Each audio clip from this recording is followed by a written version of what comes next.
Hey everyone, welcome to Dirtying the Frame. As always, I'm Sarah, and this is Asaad. And Asaad has a light, and this is Emma Stone. Hey, Emma. whose name we found out is Emily. Emily. Did you listen to that smart list? I did listen to it, yeah. That was weird. It was a weird smart list. We are talking today about Emily Stone. Emma Stone. We're talking poke her in the eye? It's so hard to do. Okay. People have weird things about. Are you weird about touching your eye? I'm not. No, but I understand how people could be. Don't do it, man. Stop. I just touched my eye for the listeners. Sorry. Sorry for the people who are listening and not watching, who didn't get to just see me poke my eyeball with my finger. Today we are talking about the movie Poor Things, starring Emma Stone, which was much anticipated. Asaad had guessed before. He predicted. He said, "Sarah, this is going to be the best movie of the year." I did say that. How's that prediction going for you, bud? Should we do spoiler? Do we want it? I'm just wondering if you liked it. I can confirm or deny. I have seen the movie now. Okay.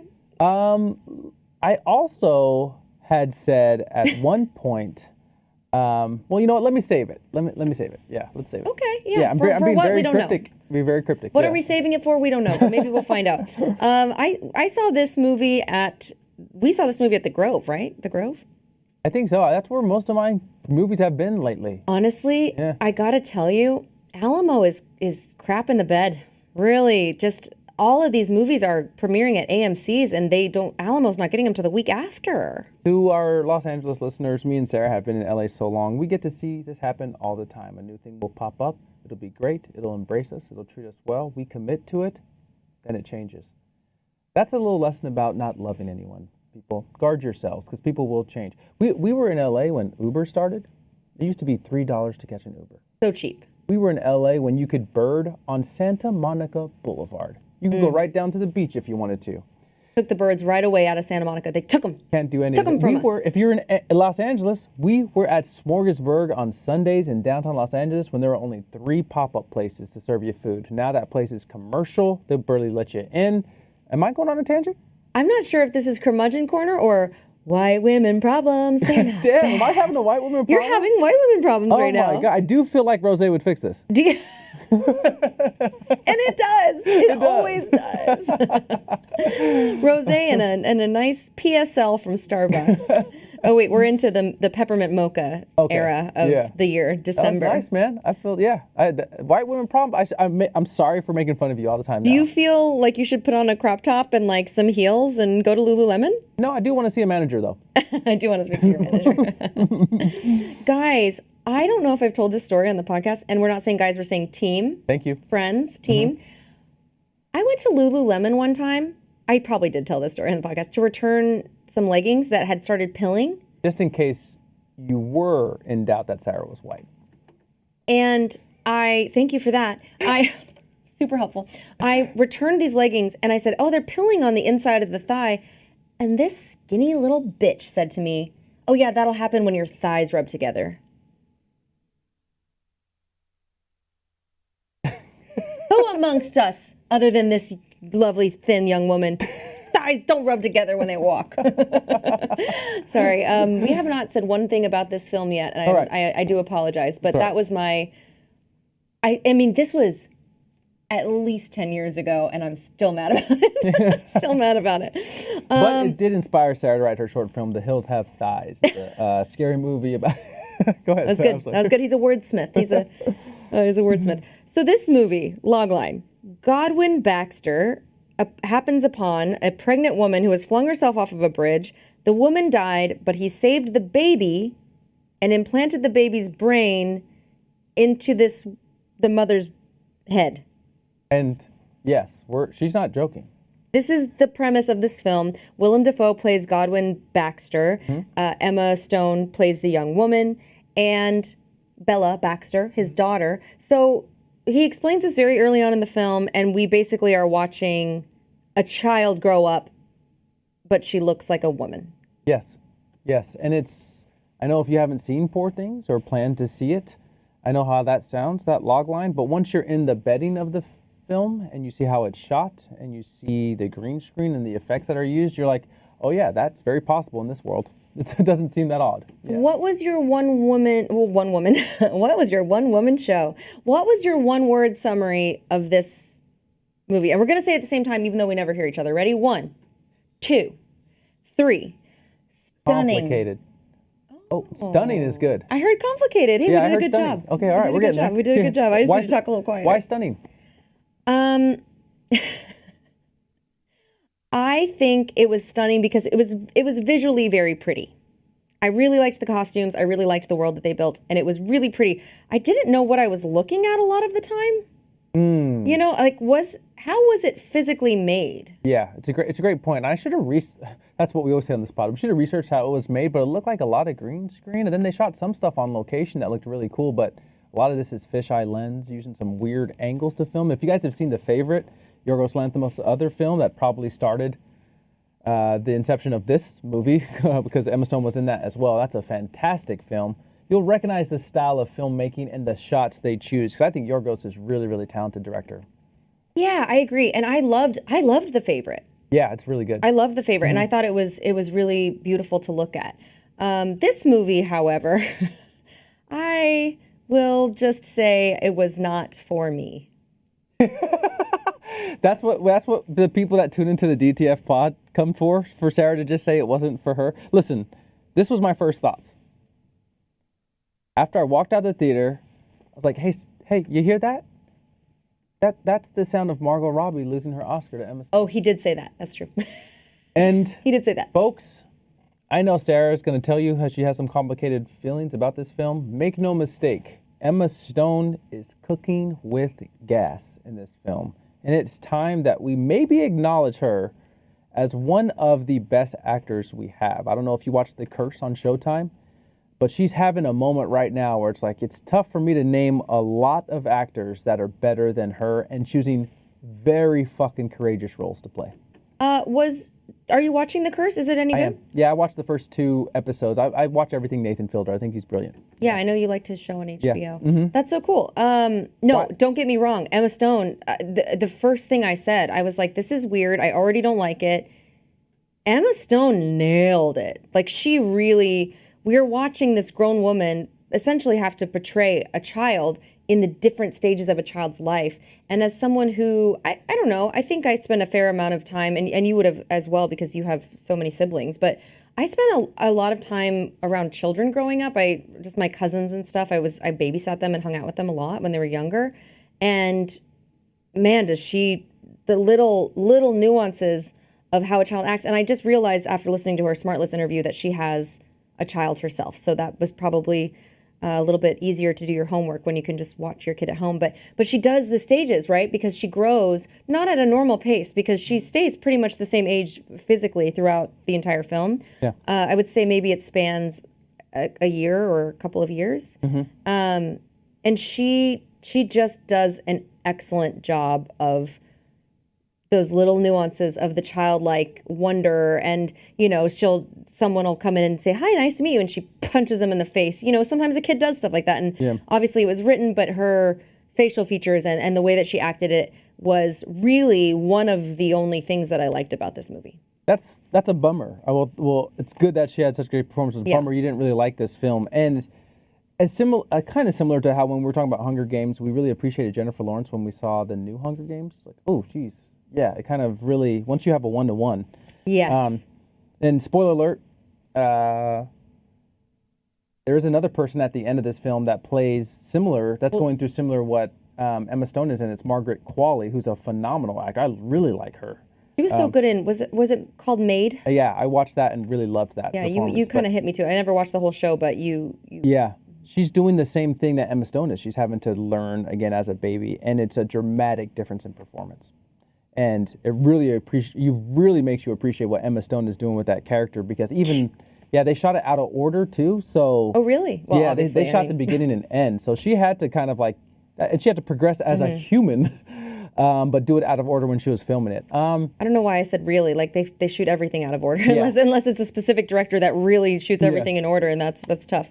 Sarah, where do you want to go from here? I mean, I guess we can lightly go over the film, but I'm kind of interested into why you didn't like it. But I don't know if that's gonna spoil something later. Yeah, so she ends up becoming, oh, I stepped on my own mic wire. She ends up becoming betrothed to a man called Max, who's played by Rami Youssef, who I thought did an okay job in this movie. Yeah, Is it was he good. an actor by trade, or? He's a comedian turned actor, but he's had his own series on Hulu.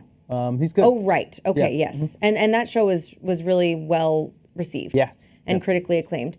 But so she becomes betrothed to him, and she's into it. She's like, okay, but then the cad Mark Ruffalo comes along and is dangerous and kind of What's the represents cad, Sarah? a cad. Yeah. A cad is like in the make me explain this to you, but in the 30s or 40s, he was like the guy with the cigar who would show up and be like, "Hey, see, you're mine now, kid." He's like maybe like a sexy. I'm not really sure what the origin is, but that's kind of my understanding of it, of the word. But he comes along and he plays kind of like the bad boy. Okay. And this world is not, I wouldn't even know if this is set in time. Is it a time period piece, or is it just a completely made up fantasy world? It's in a weird time period. Then if you took like 30% Dr. Seuss with 20% Mad Max Fury Road. Yes, that's a great compilation. Yeah. Yeah, nothing makes sense in this movie, and it's a little risky, but to me, when I'm watching it, if nothing makes sense in a movie, things can start making sense for me. It's harder for me when like two things don't make sense, I'm like, wait, what? But this whole thing is like, you're not supposed to understand what's going on in this time frame. Well, that makes sense.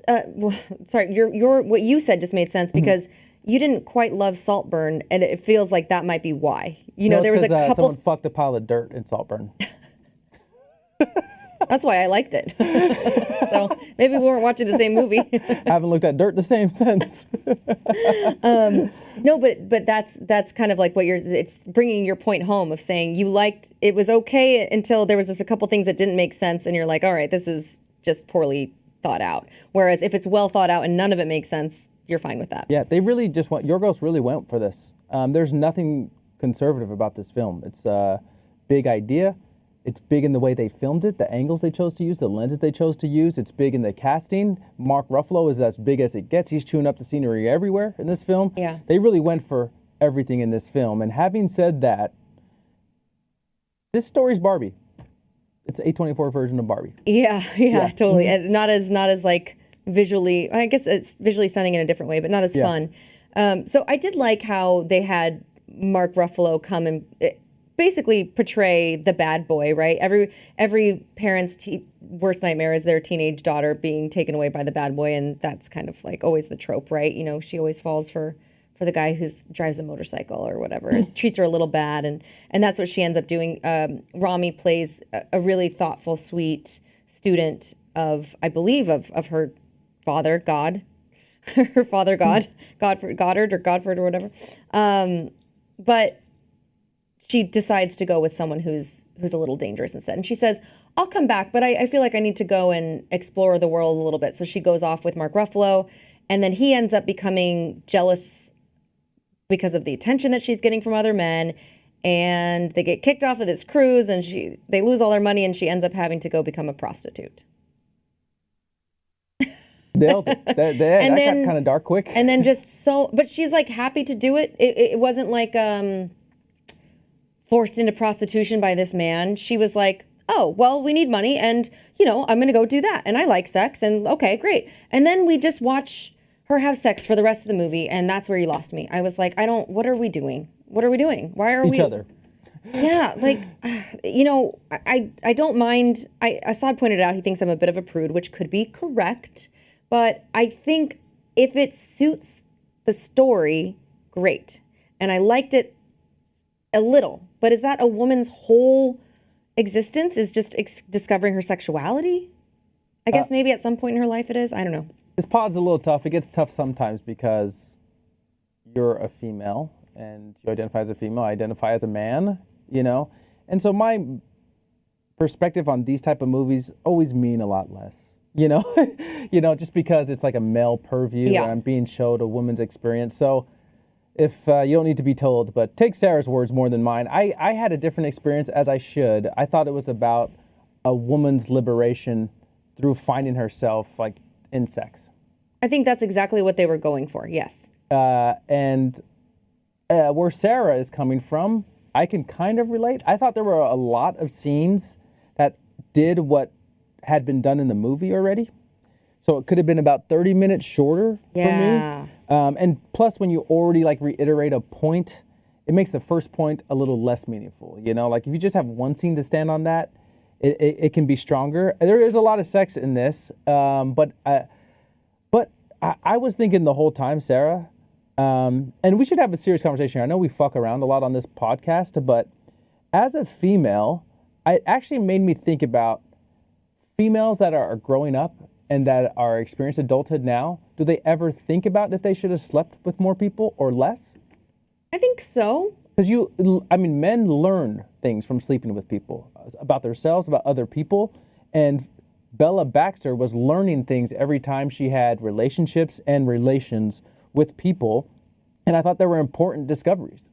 No, you know what? As usual, Asaad put it so much more eloquently than I did, but I agree that that is what they were going for.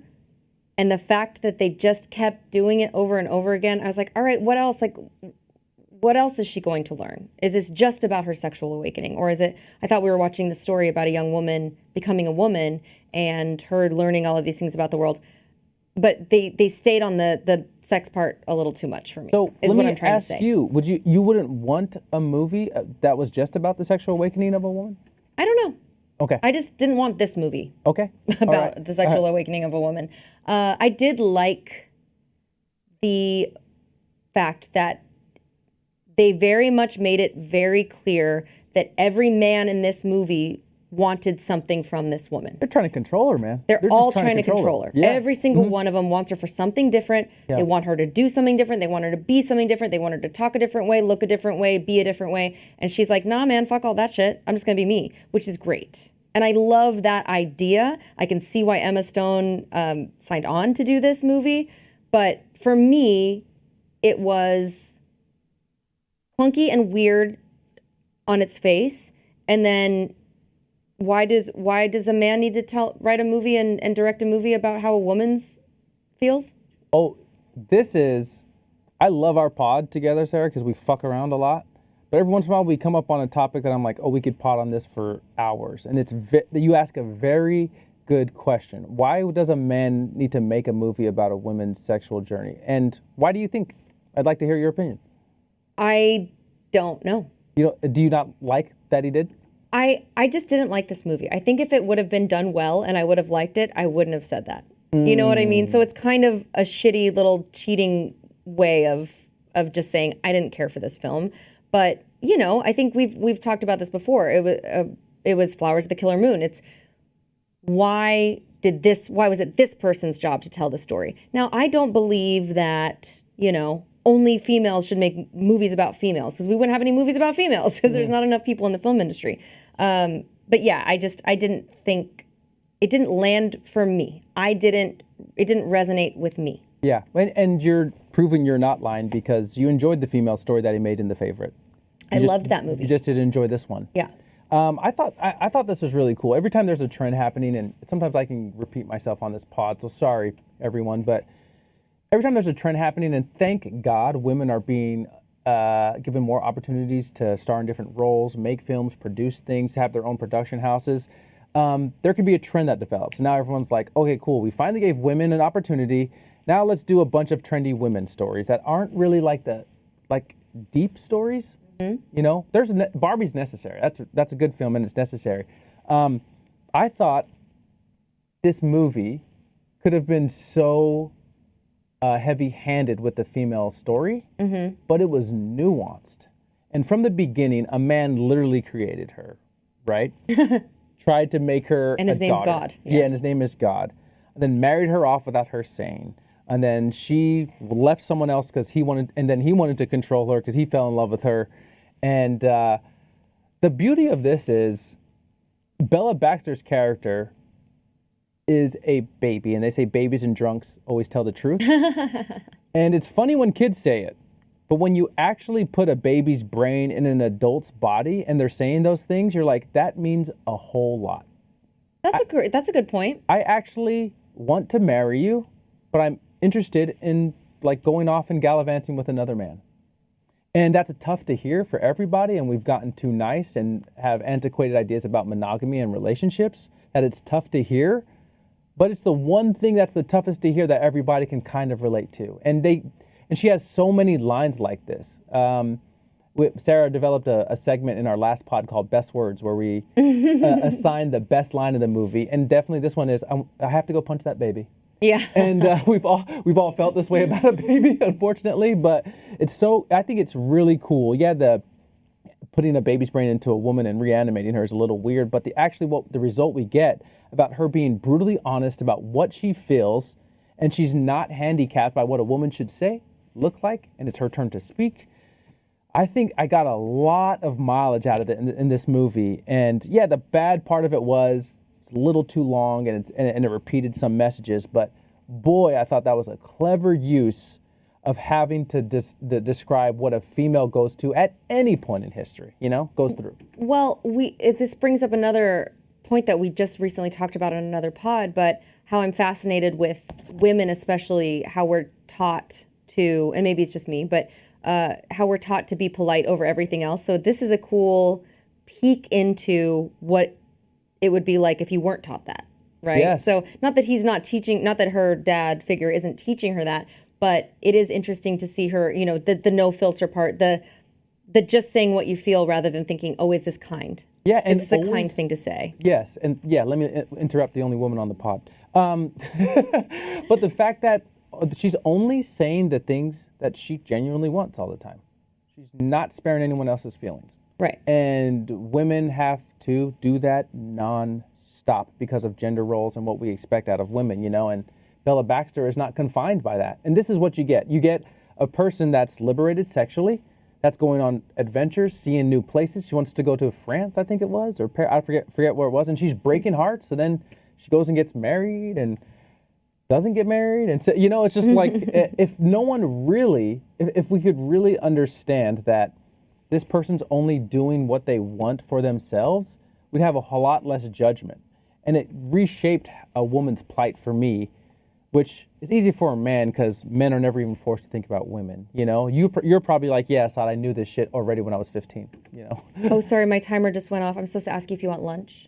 Oh, please, yeah. Barefoot, please. Will you be barefoot? I'll make it for you. Thank you. All right. I'm so glad you caught that. I was like, I'm going to say this joke, and I don't know if he's going to catch it or be like, what? He got it.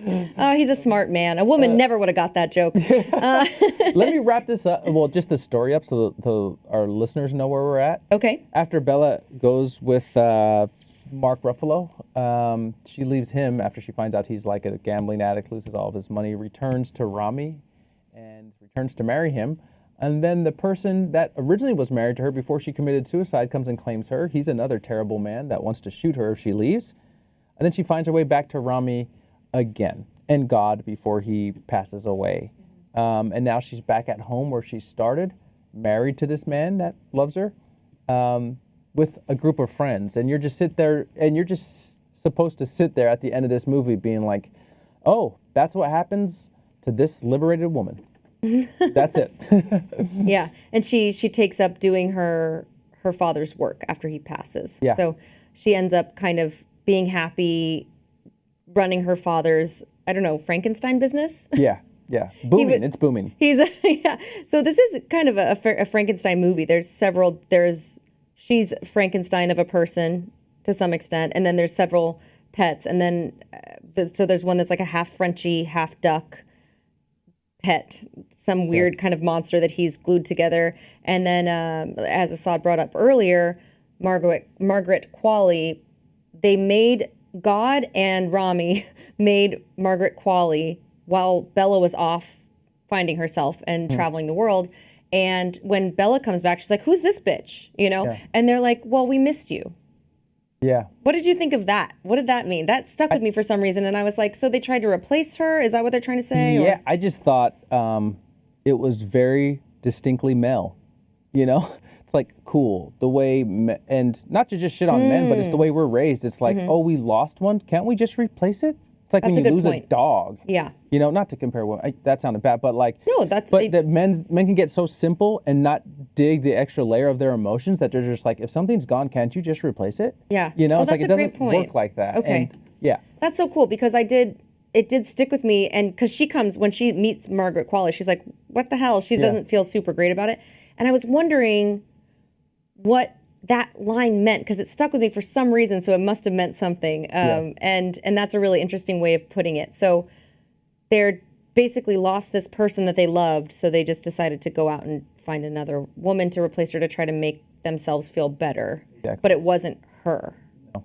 Interesting. And I did say to Asaad the first time, because Margaret Qualley is, again, we're repeating this, but great actress. And in this, it was glaring because Emma Stone was so good at this particular thing that Margaret Qualley almost looked like she was playing at it. Like if you sent me to set and we're like, hey, act like a kid, I'd be like, nah, nah. But when you saw how nuanced Emma's performance was, butted up against Margaret Qualley's, you're like, ooh, that's a bummer. That's going to be a bummer when you watch this, Margaret. And to give Margaret Qualley credit, it's like Emma Stone and Yorgos Lanthimos started this on The Favorite 4 years prior. So Emma Stone has been living with this character a lot longer. You know, Margaret probably been living with it for like 4 months and showed up on set. Right. You know, so she had more time to master it.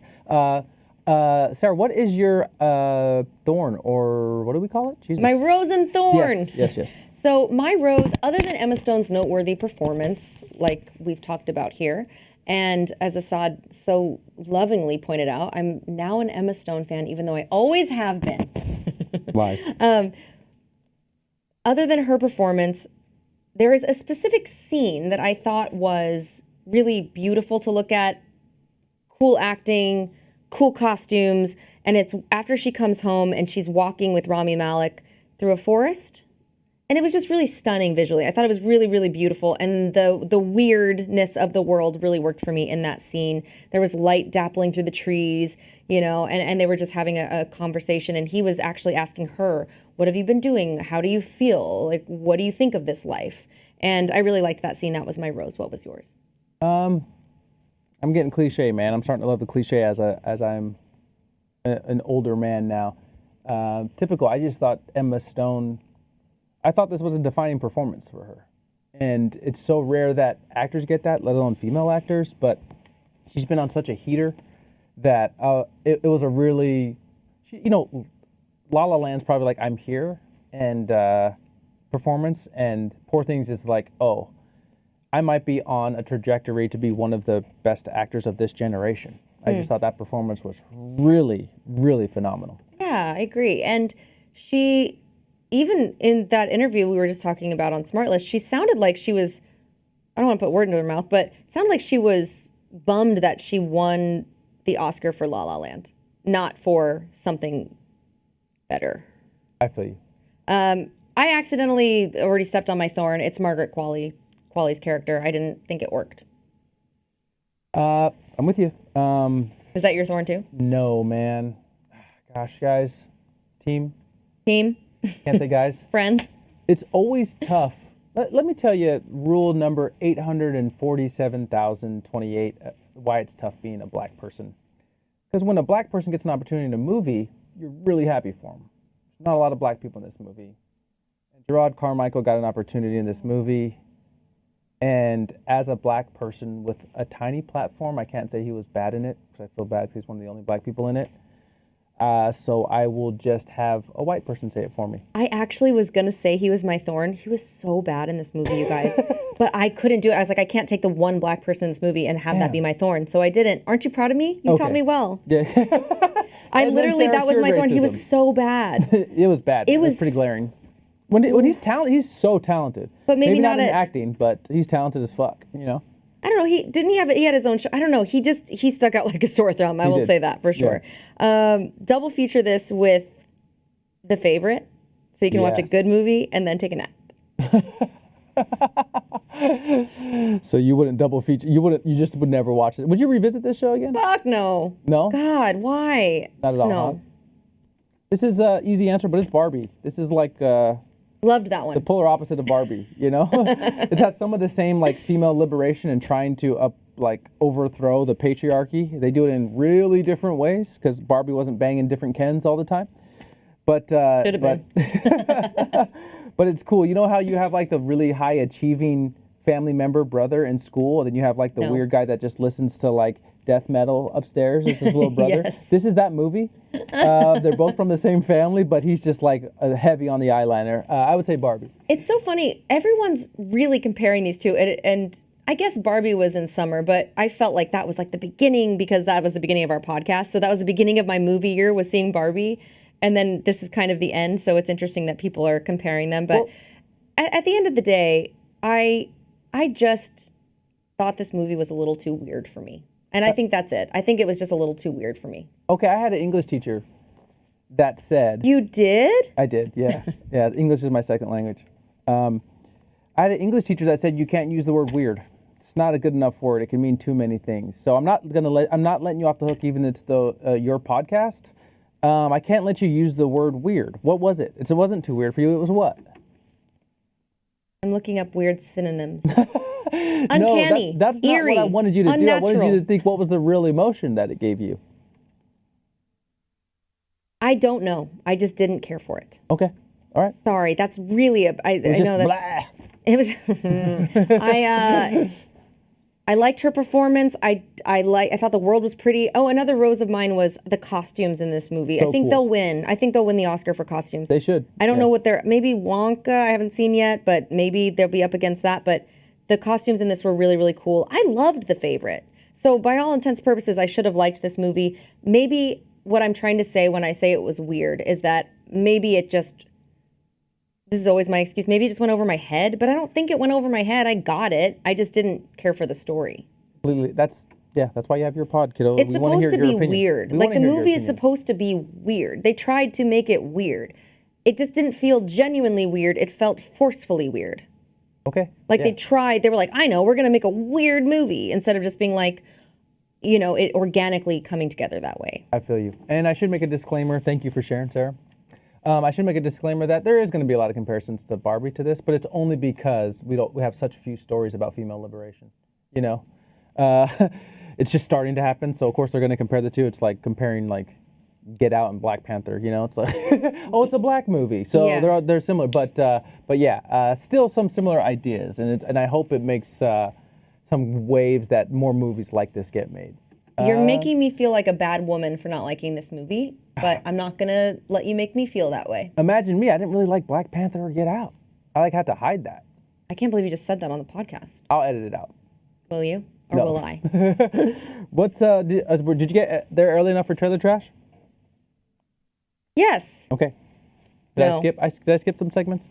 I might have. I was just going to go with my gummy rating, but who knows? We're all over the place. Gummy rating is 5 gummies. Didn't like this movie. Okay. All right.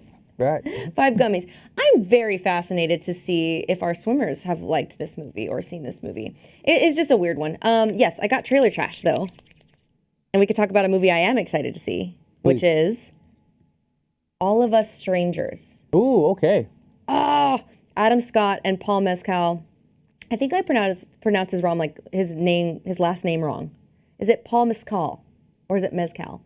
Mescal, I think is how Mezcal. dumb Americans pronounce it, so that's how we pronounce it. Yeah. I don't know. It looks great. I think both of, especially Andrew Scott, I think is just such a good actor. So anything he does, I'm there. You may know him as the hot priest from Fleabag, Asaad. Yes. Best show ever made. I was most excited to see that. Least excited to see a show called Anyone But You, which is a surprise because I do love rom-coms, but Alison Sweeney is leading this one along. Sydney Sweeney is starring in this one, and she seems like Gerard Carmichael acting. She's just kind of like, it seems very unnatural. My trailer trash for the first time, Sarah, I think I got all of the worst trailers ever in a compilation. Like back to back, you mean? To where it was so bad that I was glad to see Nicole Kidman's face welcoming me to the theater. You're always glad to see Nicole Kidman's face welcoming you to the queen. theater. Let me hit you with this. Imaginary. Lisa Frankenstein. Yikes. Whatever of the apes were on. Yeah, 800. Hey guys, team. Cool it with the apes. The people at the apes thing, can you stop using "of the" twice in the title? It's driving me fucking mad. Legacy of the Planet of the Apes.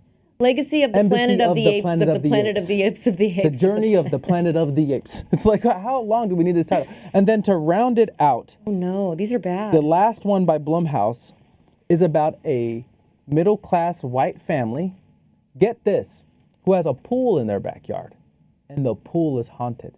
It's called Night Swim. Night Swim. Is there any other clear example of privilege than having your pool being haunted?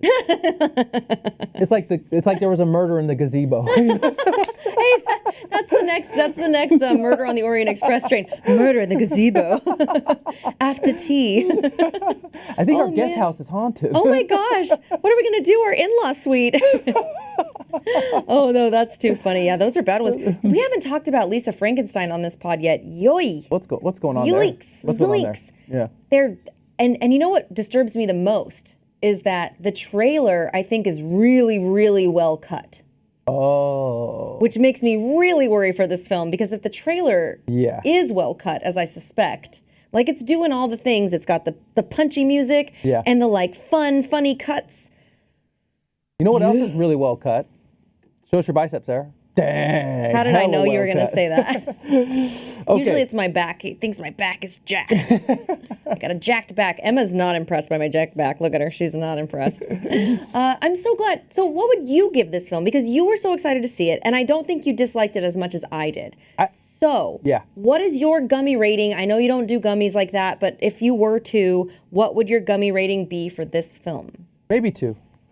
And I'm with you. I don't think the disparity of how much you didn't like and I liked it is accurate to judge how much I liked the film. I'm with you. I didn't think it was great. Right. But I'll take a film that falters being creative at any time over any other film, you know?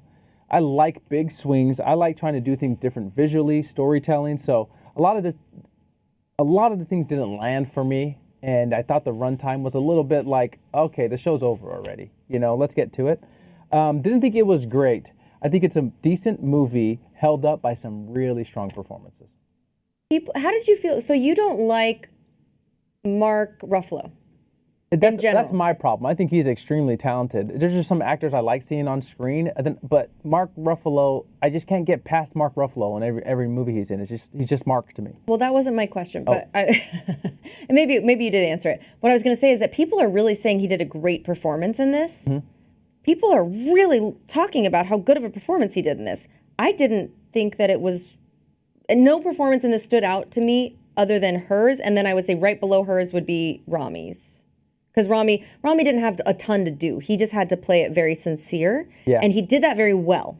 Mm-hmm. So did you think that Mark Ruffalo's performance was good, bad, or you're like, I can't see anything other than Mark Ruffalo? I thought he was good in it. I just can't see past Mark Ruffalo. You know, okay. to me, this is a perfect utilization of Edward Norton. Edward Norton's such a good actor. Yeah, that's every movie could use Edward Norton. Yeah, what am I saying? Although he hasn't really done much lately. Well, thank you for talking to me about this movie. Yeah. I was really excited to see. I knew because we did see this together that you didn't. I didn't get a vibe. We didn't really talk about it a ton after because we tried to save it for the pod. But I wanted to like it more. I got a vibe that you were kind of bummed because you were really excited. Which Yeah. I don't know if you do the same thing I do, but my issue going into these movies, if I go in with zero expectations, usually I'll like it. Yeah. And so I thought I might like this because I didn't think I was going to, but I proved myself right, unfortunately. Any other last words before we sign off about this beautiful woman's face? Yeah, we've been doing a little thing here on the pod where, like Marvel, if you stick around after the credits, there's a little surprise ending. Are we doing a stinger today? Yeah, do a stinger. We're not doing it. Don't say we're doing it on the pod. Like, you just did it. You did it by yourself. And we don't even know, like, did anybody ask for it? Let's do the stinger. He wants to do the stinger. Okay, do the stinger. You made me feel dumb. Okay, no, I'm sorry. I'm sorry, Bella Baxter. Thank you guys for watching. Thank you especially to our swimmers and our Patreon subscribers. And now you can listen to us on wherever you listen to podcasts. So if you can't watch it on YouTube, listen to us, leave us a review. It will make us easier to find when people search for movie review podcasts. Thank you all for joining us. And don't stay tuned for a stinger because we're really signing off this time. Bye, everyone. Oh, that's the stinger. I made Asaad sad. Bye, everyone. Thanks for tuning in. Wait, are we doing a stinger? No. I'm sorry. I love you guys. Sorry we made Asaad sad. Bye.